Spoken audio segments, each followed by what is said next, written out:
nous allons vous montrer quelques techniques concernant l'utilisation et l'entretien d'une seringue double corps.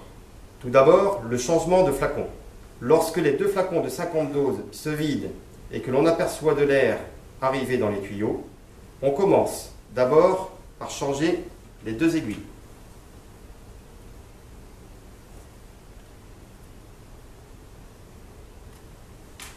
Puis, on remplace les deux flacons vides par deux flacons pleins. En n'oubliant pas de tourner d'un quart de tour pour faciliter l'amorçage. Ensuite, on installe deux autres flacons pleins au bout de la seringue dans lesquels on injecte les doses de vaccin et l'air restant dans les tuyaux.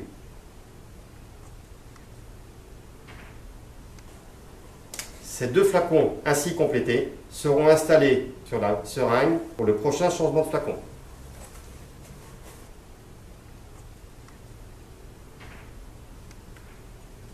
Deuxième point, le nettoyage de la seringue. J'ai installé sur la seringue deux flacons vides dont on a coupé le fond.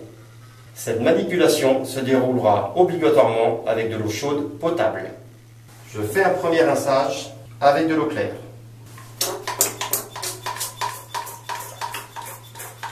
Ensuite, je remplis les deux flacons avec du liquide vaisselle et de l'eau chaude. J'actionne plusieurs fois la seringue.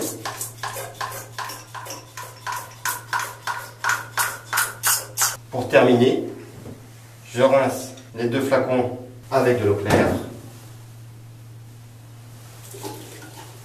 puis le circuit de la seringue.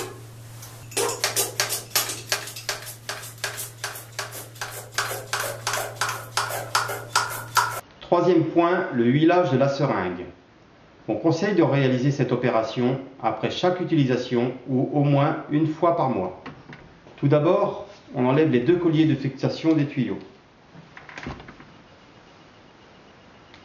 On enlève ensuite ces deux tuyaux. On prend un flacon d'huile de silicone que l'on dispose sur le support métallique. On enfonce les pistons de la seringue, puis on relâche progressivement tout en appuyant sur les flacons de silicone. Le corps de la seringue est ainsi rempli d'huile que l'on va ensuite éjecter.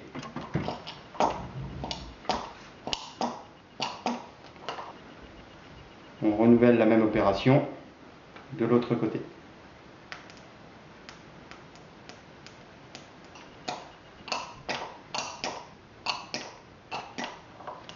Cette opération va permettre de huiler tout d'abord ces deux joints ainsi que les deux clapets anti-retour situés ici et ici.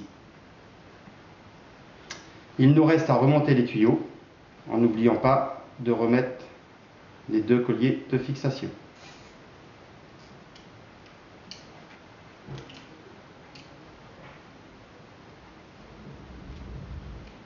La seringue sera ensuite conservée dans une boîte fermée, à l'abri de la poussière et de la lumière, et stockée dans un local frais et sec. Avant la prochaine utilisation, on conseille de rincer tout le circuit de la seringue avec de l'eau potable. Quatrième point, le démontage total de la seringue en vue d'un huilage ou d'un changement des pièces de rechange. Tuyaux, support métallique et clapet anti-retour enlevés. J'enlève la vis présente sous la seringue. Je dévisse tout ce bloc.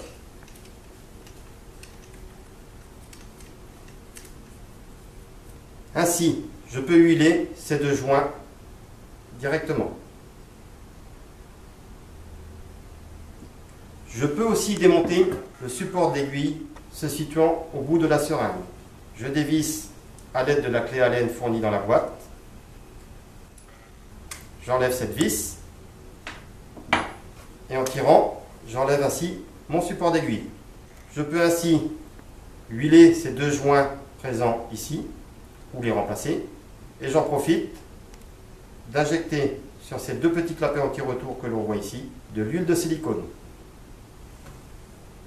Il ne me reste plus qu'à remonter ma seringue. en n'oubliant pas de remettre cette vis en dessous. Voilà, il ne restera plus qu'à remettre mes clapets anti-retour, mon support métallique, mes tuyaux et les colis.